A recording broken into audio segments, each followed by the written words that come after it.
My name is Alice Jacoby Wolfson. I'm a 1961 Barnard College graduate. I am so honored to be selected by Barnard as a recipient of the Millicent Carey McIntosh Award for Feminism. I'm doubly honored that Barnard has chosen to bestow the award for the work that I've done in the women's health movement. It was during my years at Barnard that I recognized the strength and power of women's voices. It is because of Barnard and the skills I learned there that I have been able to boldly speak out and advance the rights of women, not only in the healthcare system, but in the whole of society. When I look back at my time in the women's movement, I had no idea that I was making history. It all started with a series of demonstrations at Senate hearings on the birth control pill. These actions brought women's voices to Congress for the first time. Starting with the pill hearings, women let it be known that they would no longer blindly accept what they were told by doctors. Feminists fought for and won the battle for informed consent and the right for patient package inserts with information about prescription drugs and warning signs of potential complications. Simultaneously, women were beginning to open up the Food and Drug Administration to consumer scrutiny. With other feminists, I showed up at every meeting having to do with women's health. Eventually, simply by refusing to move when they tried to oust us, we succeeded not only in opening the previously secret meetings, but also in seating consumers on advisory panels themselves. In 1975, I was one of the 5 founders of the National Women's Health Network, a national organization formed to function as an action arm for the women's health movement by influencing policy in Washington, D.C.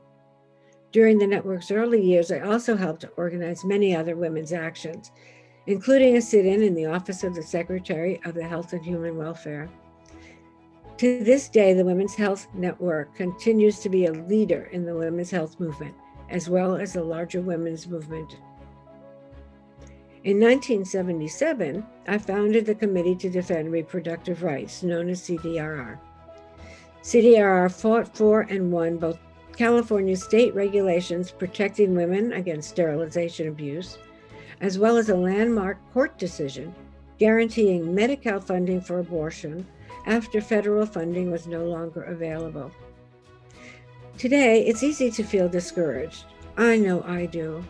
Although many women's rights are under attack, we often forget the accomplishments of the women's health movement.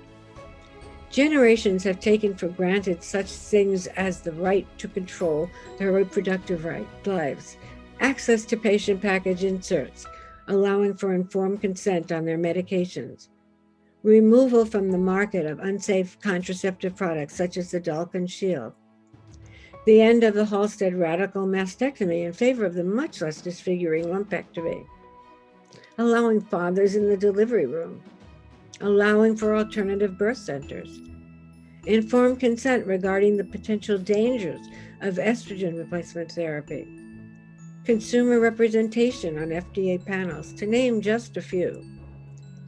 Barnard was instrumental in encouraging my voice as a woman, and ultimately in my having the confidence and the personal strength to stand up in front of the Senate and demand that women's voices and concerns be heard and acted upon. The values inculcated by Barnard have led to my lifetime of commitment and actions in the women's health movement. It's hard to believe that when I first got involved with the women's health movement, women had only won the right to vote less than 50 years ago. Building on the foundation laid by these early feminists, 46 years after the founding of the National Women's Health Network, the women's health movement and my activism in it have made a difference in the lives of millions of women. And so I gratefully accept this extraordinary honor from Barnard. But as I do so, I want to make it very clear that these accomplishments were not mine alone. The women I have worked with throughout my years of activism are as deserving of this award as I am. And so I accept it in their names as well. Our work is far from over. As I know that we have done in the past, we must all continue to raise our voices and say that women's lives and women's health matters. I know that I will.